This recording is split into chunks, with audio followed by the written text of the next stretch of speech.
Couscous, le plat de tous, plus encore maintenant qu'il est entré au patrimoine de l'UNESCO. C'est le grand angle de ce samedi 26 décembre.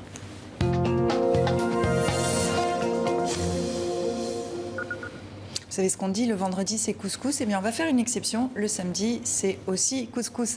Fatima Hal, bonsoir, vous êtes chef et ethnologue, vous dirigez le restaurant marocain Monsouria à Paris, merci beaucoup d'être avec nous. Je vous remercie de m'inviter. Slimane Zeguidan, merci de nous accompagner aussi. Fatima Hal, vous êtes, on peut le dire je pense, une ambassadrice de la cuisine marocaine en France. Il y a 2 semaines, le savoir-faire autour du couscous est donc entré au patrimoine immatériel de l'UNESCO. Est-ce que ça vous rend fière ? Ben écoutez, en tout cas, ça me rend très heureuse. D'abord parce que, enfin, ça réunit le Maroc, l'Algérie, la Mauritanie et la Tunisie. C'est déjà une très très bonne chose. Rendre hommage à ce plat qui est un des plats les plus équilibrés au monde parce que on a les céréales, on a les légumes, les légumineuses, la viande, etc. C'est très très rare de trouver autant d'éléments nécessaires à l'équilibre alimentaire dans un même plat. Ça c'est très important. Donc, et en plus c'est un plat identitaire et mythique. Donc heureuse et fière, on l'entend bien. Qu'est-ce que ça implique concrètement, Slimane, cette inscription au patrimoine immatériel de l'UNESCO ? C'est la consécration du couscous comme porté par la mondialisation, la globalisation, les diasporas. Ce sont les diasporas maghrébines qui ont rendu aussi populaire le couscous, et notamment en France, où il est, après tous les sondages, reste le premier plat préféré des Français en dehors des plats traditionnels comme la blanquette de veau ou le steak frites. Bon, je vous propose qu'on parte tout de suite en cuisine. Le couscous est un incontournable des tables familiales au Maghreb. Le reportage à Alger de Kamel Zaït avec Nari Kaling Lopi. Chaque vendredi, le même rituel.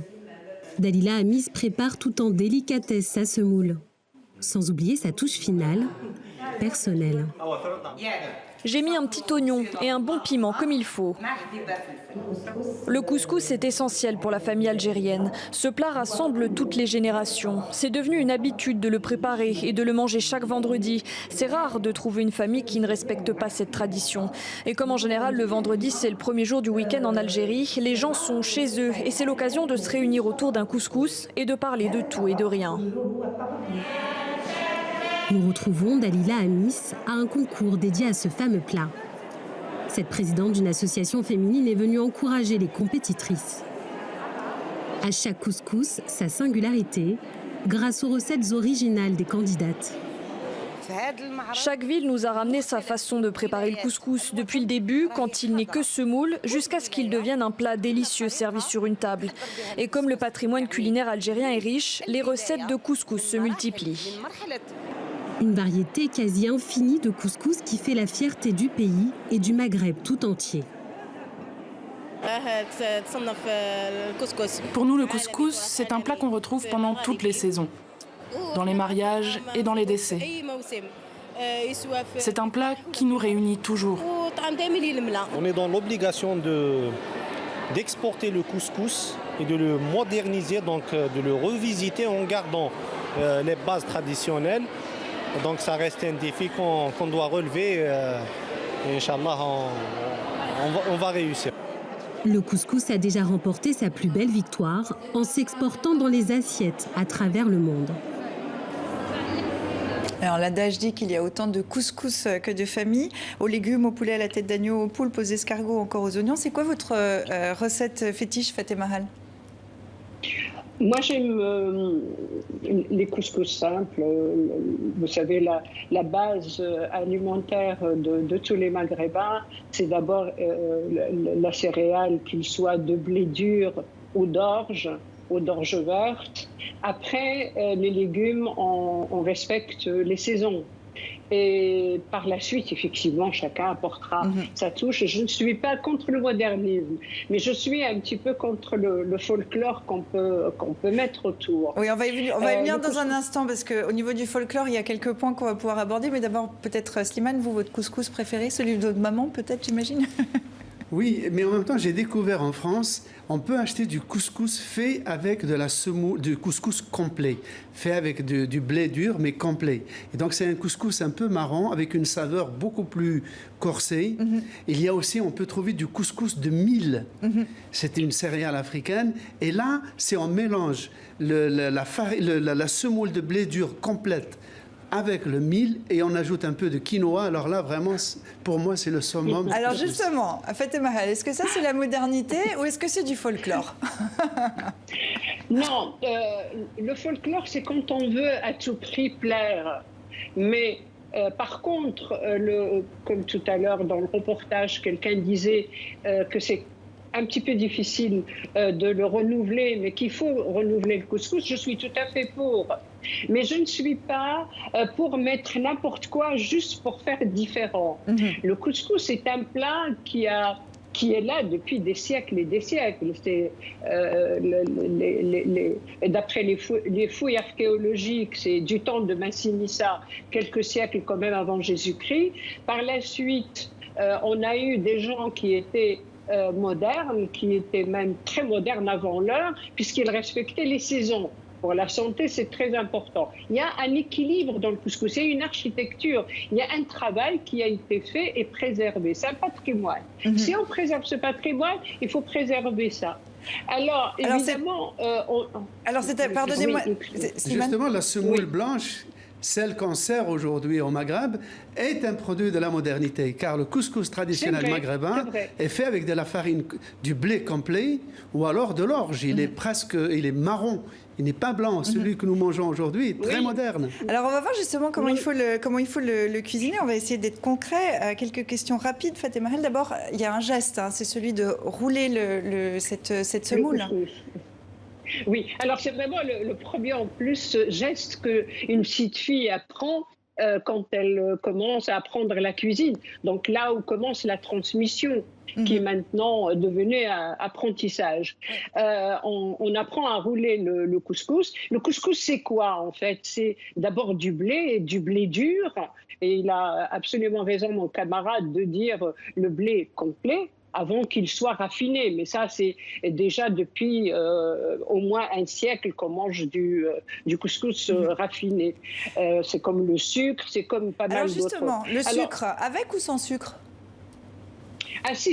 Il y a des couscous salés sucrés qui existent depuis plusieurs siècles. Depuis qu'on a découvert justement le sucre. Alors le couscous... d'abord, il y a la sefa, qui est presque un couscous dessert. Il y a le couscous tfaya, qui est un couscous pour les fêtes. Ce qu'il ne faut pas oublier, et ce qui est très important, c'est que le plat au Maghreb qui accompagne de la naissance jusqu'à la mort la vie d'un Maghrébin. C'est-à-dire que c'est un plat qu'on prépare à la naissance, pour le baptême, pour les fêtes et pour le deuil. Ce qu'on ne fait pas, par exemple, pour la pastilla. Oui, Slimane, c'est vraiment un plat de fête. C'est ça aussi, c'est un plat du quotidien hebdomadaire, le vendredi, mais c'est un plat de fête. Oui, c'est un plat de fête et en même temps, chez les paysans, chez les ruraux, c'est aussi le plat qu'on mange pratiquement presque tous les jours, le soir, pas à midi. Midi, on mange du pain maison. Le soir, c'est le couscous. Mais ce n'est pas le couscous aux légumes comme on le fait de façon plantureuse pendant les fêtes.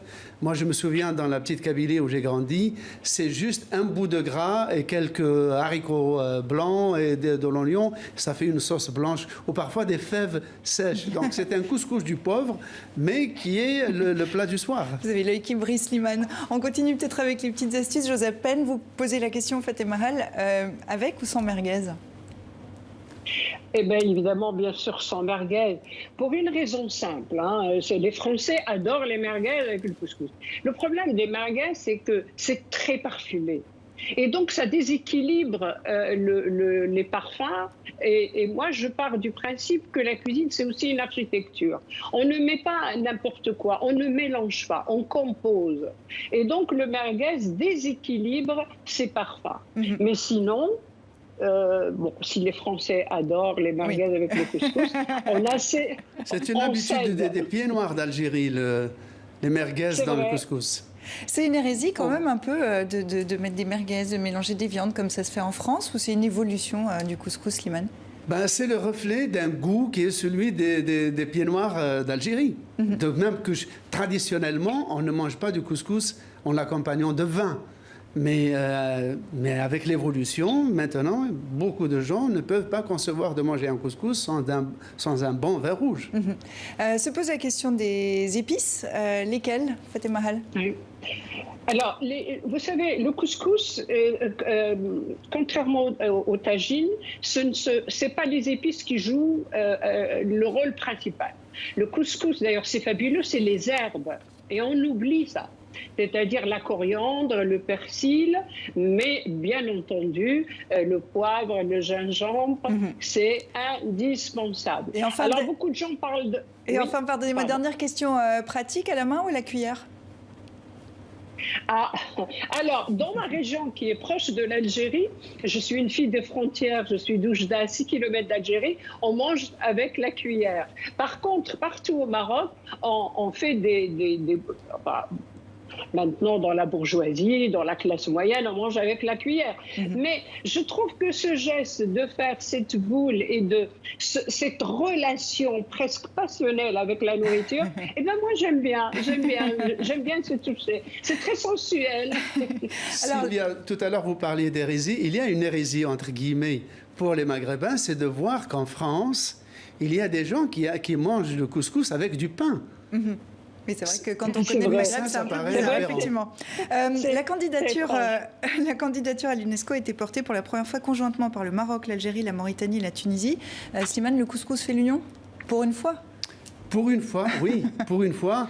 Et d'ailleurs, c'est tout à fait bienvenu parce que jusqu'ici, c'est une ville sicilienne, San Vito lo Capo, qui est dans la corne nord-ouest de la Sicile, dans la région de Trapani, qui se considère comme la capitale du couscous, et je dois dire à juste titre, puisque depuis 1998, cette ville organise chaque année un festival international du couscous, avec la participation évidemment des pays maghrébins, mais aussi de la Palestine, d'Israël, de la Syrie, et même du Mexique parfois. L'année dernière, par exemple, c'est une Sénégalaise qui a remporté le prix du meilleur couscous. Fatima Hall, je vous laisse réagir. J'étais membre du jury, et parce qu'il ne faut pas oublier que le couscous est arrivé en Italie, à Livourne, par les Juifs chassés d'Espagne en 1492, et en Sicile par les Arabes. Et donc, cette tradition dans cette région, et merci monsieur de le rappeler, mais alors ils ont une manière de faire le couscous qui est d'ailleurs géniale, qui est très, très, très belle, qui est très différente, parce qu'il y a aussi la façon de faire les pâtes. Et donc, ils le font d'une manière où on arrose d'abord le couscous avant de le servir, un petit peu comme ils font en Tunisie. Donc, le couscous en Italie, on le trouve. Ce qui est étrange, c'est qu'on ne le trouve pas en Espagne alors qu'on est resté plus de 8 siècles. Ce qui veut dire que... Et ça pourrait faire l'objet d'un prochain grand angle même. On pourrait continuer à en parler. Il est entré au Portugal et on le trouve au Brésil maintenant, dans la région de Bahia. Même au Brésil. Bon, voilà, c'est mondial, non, ça c'est sûr. Pas maintenant, ça fait longtemps. Depuis très longtemps. Fatima Hall, je rappelle que vous êtes ethnologue et à vous entendre, on comprend aussi que la cuisine nous rappelle ce que sont nos identités. Merci à vous deux de nous avoir mis l'eau à la bouche et bon appétit.